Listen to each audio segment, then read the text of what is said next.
3 passos para você lidar com sua crença limitante. Em primeiro lugar, eu quero explicar o conceito do que é uma crença. Muitas pessoas acham que crença é fácil de substituir. Inclusive, muitas formações falam que é muito fácil, é só você substituir uma crença por outra. Será que é fácil assim? Se fosse fácil assim, aquela pessoa que está fumando o tempo inteiro e ela quer deixar de fumar, ela substitui aquela crença limitante, que é fumar, por uma crença que impulsiona parar de fumar. Mas é assim que funciona? Não, não funciona dessa forma. Em primeiro lugar, eu quero explicar o que é uma crença e como é que ela se forma. Uma crença não é um pensamento. Tem muita gente que acha que crença é pensamento. Não é pensamento. A crença ela se forma do seguinte fato. Existem pensamentos, esses pensamentos geram fatos. Os fatos acontecem na nossa vida. Pode ser um acidente, pode ser a perda de um ente querido, pode ser o diagnóstico de uma doença. Esses fatos, eles vão gerar interpretações, ou seja, vão gerar significados. Então existem fatos que geram significados. Então preste atenção. O que é um significado? É uma interpretação, uma história que nós contamos a partir de um fato.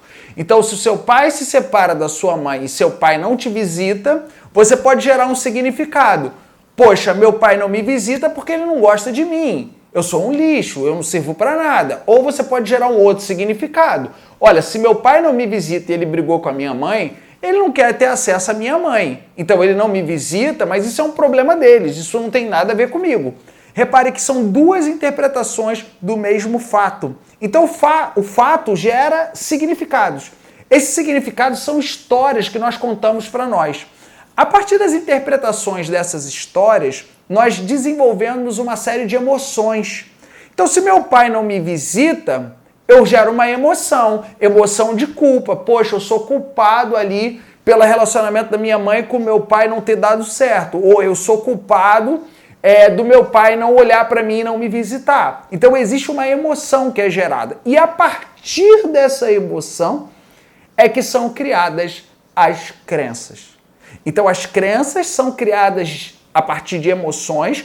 Essas emoções, elas surgem através de significados e esses significados, eles são gerados por fatos. Então, olha só que interessante o que eu estou falando. Uma crença, ela é constituída de uma emoção baseada em uma história que você contou para você. Ou seja, um significado. O que é um significado? É uma história. Você conta uma história e a partir dessa história você gera uma emoção. E aí vem uma crença limitante. Aí vem a crença limitante. Por exemplo, se o papai ele não me visita e se o papai ele não está ao meu lado, relacionamento afetivo não serve, não presta, porque nenhum homem presta. Papai não me visita, logo nenhum homem presta. Pronto, uma crença limitante. Então você instalou uma crença limitante a partir de uma emoção que foi gerada por um significado a partir de um fato. Quais são os 3 passos para lidar com essa crença limitante? Primeira coisa, quando você faz uma abordagem clínica com o cliente, primeira coisa é você identificar a crença. Entenda qual é a crença do cliente, coloque no papel. Por exemplo, quando o cliente está falando com a dificuldade que ele tem em relação a dinheiro, coloca no papel, olha, quais são os dois pontos positivos ou 2 coisas que você acredita sobre dinheiro boas e 2 coisas negativas ou 3 coisas negativas que você acredita sobre dinheiro. Coloca no papel. Aquilo que ele acredita é a crença que ele constituiu. Só que não adianta só você colocar no papel, isso é apenas o primeiro passo. Segundo passo, identifique com o seu cliente qual é a voz que está por trás daquela crença. Às vezes aquela pessoa fala assim, olha, dinheiro é muito difícil. Aí você vira para o seu cliente e pergunta para ele, olha só, dinheiro é muito difícil? E quem é que determinou isso? Foi você que quis determinar isso ou alguém falava isso para você? Ah, quem falava isso para mim era o meu pai, porque meu pai lutava e não tinha dinheiro. Ah, interessante o que você está falando. E o que te lembra o seu pai? O que te lembra a vida profissional quando você lembra do seu pai? Então, primeiro, você coloca no papel a crença. Segundo, você vai perceber qual é a voz que está por trás daquela crença. E aí vem o terceiro passo. Qual é a emoção que está por trás daquela crença e qual é a emoção que está por trás daquela voz? Porque atrás daquela voz do pai falando que a vida é uma luta, tem raiva, tem mágoa, tem culpa. E às vezes, aquela criança que na sua frente vai ser um adulto, mas por mais que você esteja falando com um adulto, ainda é uma criança que está trazendo aquela crença às vezes vai trazer o sacrifício, vai trazer a punição, porque as crianças, elas tendem a querer seguir os passos dos pais.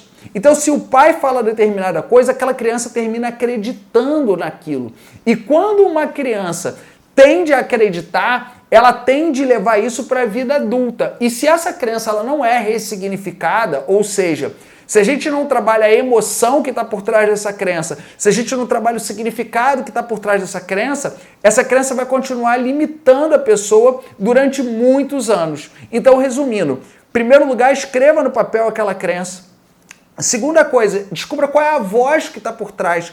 Terceiro, descubra qual é a emoção que está gerando aquela crença. E assim você pode ressignificar com o seu cliente aquela crença. Portanto, uma crença ela não vai ser substituída de uma hora para outra. Ela deve ser ressignificada num processo emocional de descoberta.